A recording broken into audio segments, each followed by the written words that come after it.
Hello, my name is Karina and this is my perfume map. Today I wanted to talk about some fragrances that I've been playing with lately because I think that they all have a very similar, it's a similar fragrance, they smell similar, or there's certain things about them that I think like borrow from each other. And there's also a big discrepancy as far as price here. So I just wanted to show some options and the way I think about perfumes. I'm a very frugal person. Outside of like, you know, talking about fragrances, my husband and I spent like 3 years of being like extremely frugal and 5 years of being like pretty darn frugal to get to a point that we are at today where we don't have to be as frugal anymore, just put it that way. And I see frugality as a skill, so that skill can be applied like in any area of your life, including fragrance, and that's what I wanted to talk about today. So I've been going through the fragrances I got in that last lot from Shop Goodwill, and in there were 2 Jo Malone, like, I don't know if this came from a sample set or a traveler set. This one was maybe 2/3 full, and I've been wearing it. This is English Pear and Freesia, and I'm really enjoying it. I have to say that every Jo Malone fragrance I've ever tried, which isn't a lot of them, I have liked them.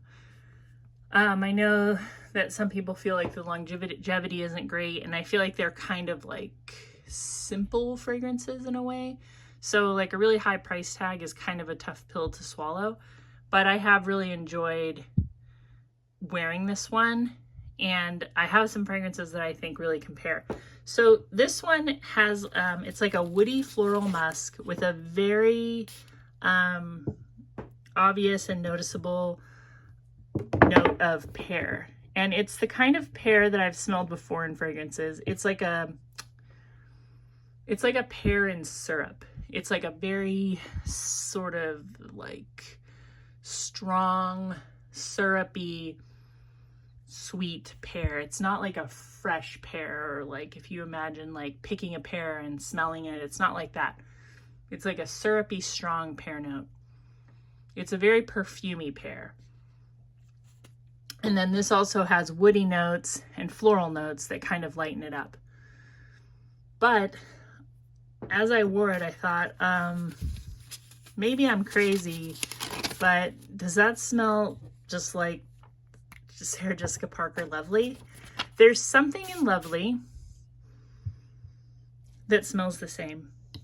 There is the woody floral aspect is very, very similar. This one has pear, which, you know, Lovely doesn't have.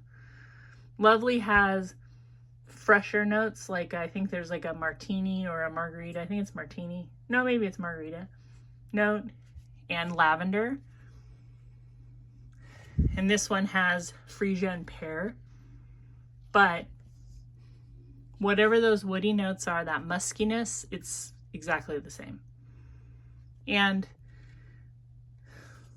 this type of musk, what it reminds me of is like a paper musk. It sort of reminds me like if you made paper flowers, like you cut out paper flowers, like you would do as a child or maybe as an artist, and then they somehow magically had a fragrance. That's what Lovely smells like to me, like paper flowers. It's kind of a pretty scent. It's also like very sophisticated. In fact, when I wear this one, my husband says, "Oh, that's really interesting and sophisticated." And I think that's how it smells. Another fragrance in my collection that I think it's really similar to is what I have here is a dupe of Modern Muse. This company is really great. This is Impressive Bliss, and they sell on eBay. They also have their own website, impressivebliss.com. The prices are better on impressivebliss.com. I just don't order from there because I believe her only method to pay is PayPal. And like, I don't use PayPal enough for that to be convenient for me. So I usually just buy them on eBay. But this Modern Muse It's similar. It's woodier and it's muskier, but it's so similar to Lovely. Lovely gets compared to Narciso Rodriguez for her, but I think it smells almost exactly like this Modern Muse. I don't know if I said Modern Musk before. It's Modern Muse. And it's an Estee Lauder scent. This is just a dupe. And this dupe here costs $8.99. This Sarah Jessica Parker you can get for under $20. You can get a giant bottle of this for under $30. And I'm not sure how much the Jo Malone fragrances are these days, but I'm pretty sure it's over $100. The next thing I wanted to show you, is Dahlia, because the pear note in here is almost exactly the same as the pear note in the English Pear and Freesia by Jo Malone. It's the same thing. It's like a sweet, syrupy, really kind of like, if a pear could be seductive, that's what it would be. Trying to find. Yeah, it's this one. It's so similar to Lovely that it starts to be hard to tell. Yeah. So, in my research, I learned that these 3 fragrances were all made by perfumers that work for Firmenich. So I think that it's reasonable to assume that the notes I'm smelling that are similar could possibly be exactly the same. The pear note in here, it smells exactly the same. They both came from Firmenich. So did this one. And like the woody muskiness, it smells identical. And they both came from Firmenich. And the reason why I wanted to talk about that is I think a very good way to blind buy, especially with like a frugal mindset, is to shop by perfumer. Like if you have a perfume you like, you can look up the perfumer, see what else they made, and then see what they made that's like a reasonable price. But another way to do that is to look up the fragrance manufacturer, because the way it seems like fragrances work these days is that a perfumer will go to a certain school to learn how to be a perfumer, and then they might end up working for that same company, like the company is running the school, and then they become a perfumer for that fragrance manufacturer. So if you like a certain floral and then you look it up and the perfumer works for a certain company like Firmenich, it's kind of a good idea to look up that floral from other companies or from other brands, same perfumer or not, and see if that, rose accord is also coming from Firmenich. And I'm not sure I'm saying that wrong, right?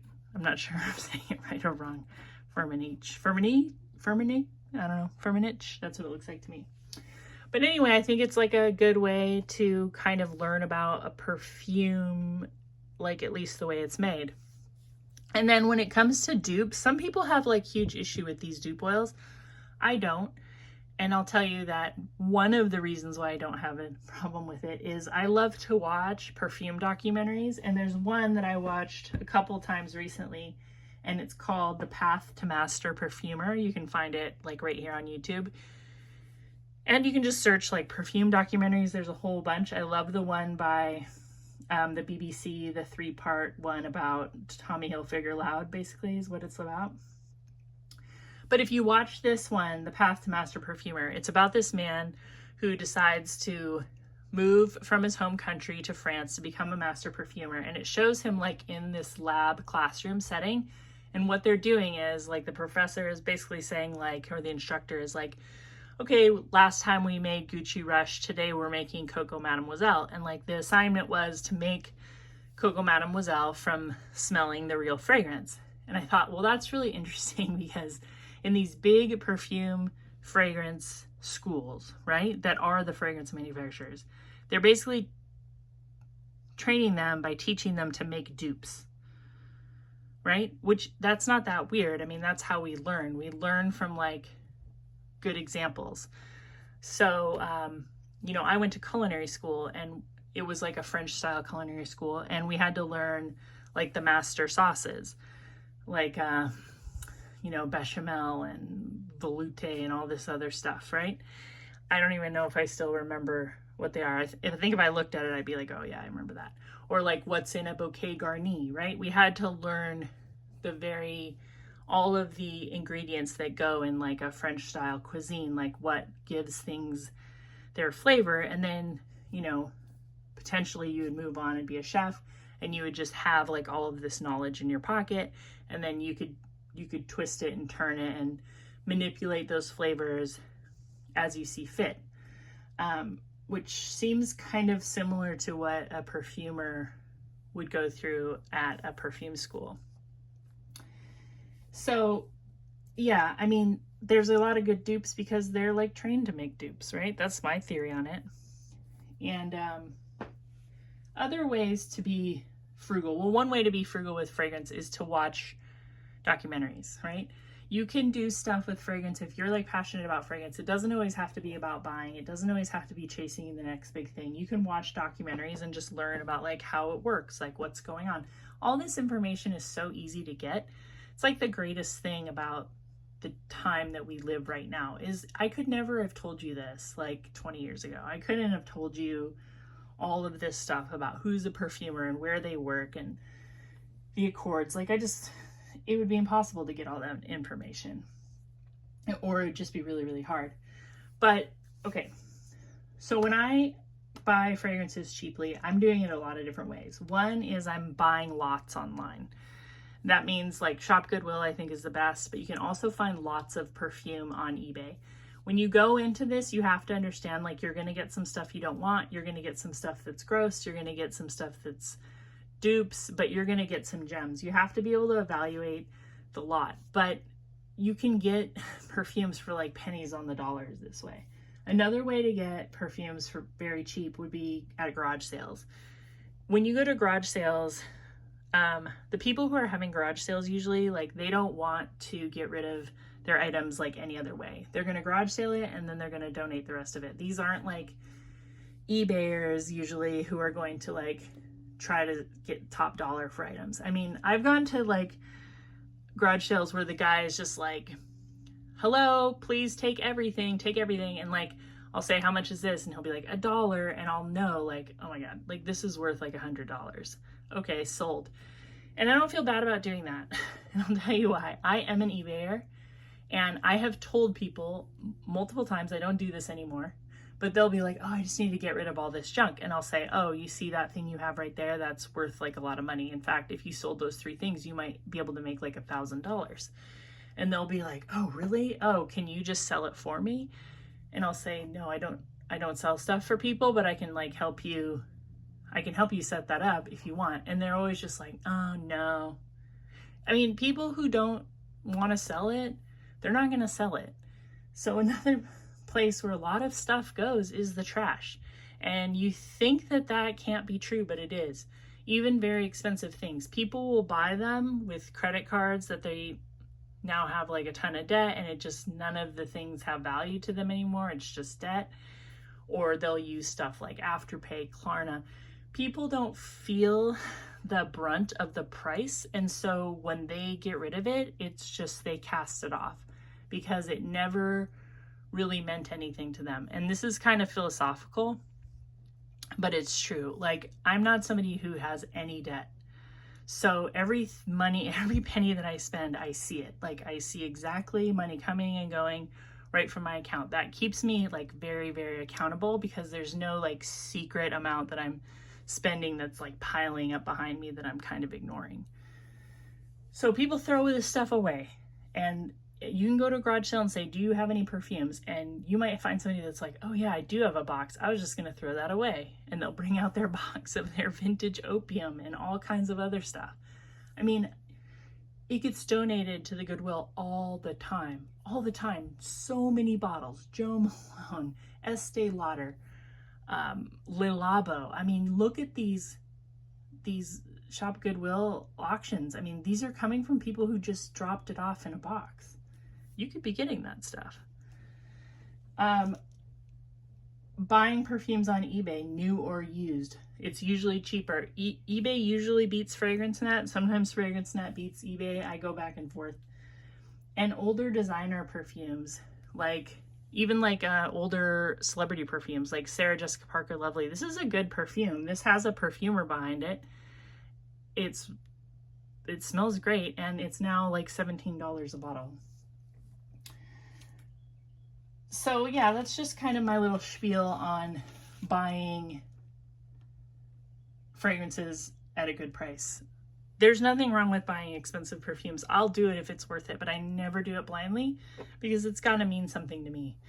The only perfume that I have found worth buying in the last like 4 years has been Baccarat Rouge 540. And I know a lot of people will eye roll at that, but like I just think like it's iconic, it's the one, it's a game changer, it is like the modern perfume. And in my experience, like the dupes just don't cut it. That's just for me. For somebody else, it might be another perfume. I think where things get strange, at least for somebody who's my age, like you gotta imagine like somebody who's almost 50 years old, like we didn't even have credit cards when I was a kid. Like my parents didn't have them. I remember when they started getting them. Like nobody could just get stuff if you didn't have the money. Like that's a big change in our world. So like seeing a collection where somebody has like 15 bottles of perfume and they're all over $300, like to me, I'm like, wow, that's pretty beefy, you know, like I wouldn't do that because that's a lot of money, but that's just my opinion. Okay, more perfumes, blah, blah, blah, off my soapbox. Okay, so this is Night Blooming Jasmine by Bath & Body Works. Also just a very clean, musky, floral. There might be woody notes in here too. What does it have? Jasmine flower, white musk, and apple blossom. I hope they bring this back. I think this is like probably one of their best fragrances ever. So the reason why I'm comparing this one is all of these fragrances have like this very soft musk that's not animalic at all. It's kind of a woody musk or a floral musk or a papery musk. And it's a very friendly fragrance. It's like the opposite of gourmand. It's like clean, classy, sophisticated. I think that this scent profile is probably very popular in other parts of the world, like Asian countries, where the fragrances there are a little more subdued, like a little less garish, if it's fair to say that. These I would put, especially these, in that category. These all kind of smell like if you're flipping through a magazine and it has perfume samples in it. You know, they don't do that anymore, but like that's what Lovely reminds me of. That's what Modern Muse reminds me of. That's what this Jasmine reminds me of, is you're flipping through a magazine and you can smell like the perfume. And I pulled out this dupe of Another 13 because this smells like a magazine with no perfume inserts in it. It just smells like ink and paper, but really biting, like a really biting ink. Yet somehow smells clean and musky on the skin. Anyway, that's all I have to say about frugal fragrance shopping. I hope that you have some good ways to get cheap perfumes. Please leave your cheap tips in the comments. I would love to read them. I love all of your comments. I get so many good ideas for fragrances and just good feedback from all of you, and I appreciate it, and I hope you're having a great day, and I'll talk to you soon.